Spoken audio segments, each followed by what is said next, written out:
10-20 பவுன் கூட கேட்டாலும் அந்த பையனுக்கே முடிச்சிடலாங்க. 10-20 பவுனா? உங்க அப்பா என்ன கோளாறு சுரங்கத்திலே வேலை பாக்குறா? மாப்பிள்ளை எனக்கு பிடிச்சு போச்சு. அவன் 50-100 கேட்டாலும் அவனுக்கு தான் கட்டி வைக்க போற. போய் பொண்ணை தயார் பண்ணு.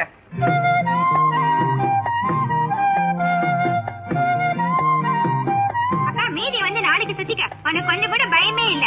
மாப்பிள்ளை வந்து அங்க உனக்காக உட்காந்துட்டு இருப்பாரு. நீ என்ன அடிமேல அடி வச்சிட்டு இருக்க? கொஞ்சம் சுருக்காவா. வர மாப்பிள்ளை எனக்கு தானே ஆண்டவன் முடிவு பண்ணிருந்தா, நான் எவ்வளவு நேரம் கழிச்சு போனாலும் அவர் எனக்காக காத்துட்டு இருப்பாரு. உனக்கு ரொம்ப தான் உன் மேல நம்பிக்கை.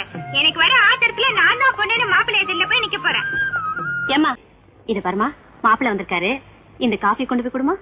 மாப்பிள்ளை யாருன்னு எனக்கு எப்படி தெரியும்? மாப்பிள்ளை யாருன்னு நெத்தில எழுதி ஒட்டி இருக்கும். படிச்சு பாத்துட்டு காப்பியை கொண்டு போய் கொடு. ஓய், வசத வழியா ஒருத்தர் உட்கார்ந்து இருக்காரு.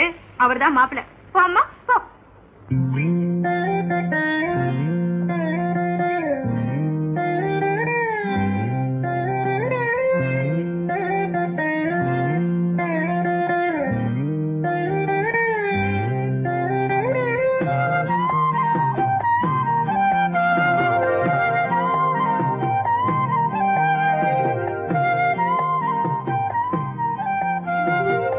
இது எதுக்கு 2 டம்ளர்? சூடா இருந்தா ஆத்திக்கிறதுக்கு.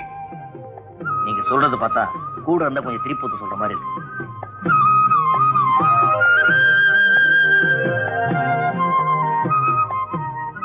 ஏய், மாப்பிள்ளைய பிடிச்சிருக்கா? சொல்லுடி. நம்ம மாதிரியே அவனுக்கு ஆசை இருந்துச்சுன்னு வையே, அடுத்த மாசமே கல்யாணத்தை வச்சுக்குவோம்.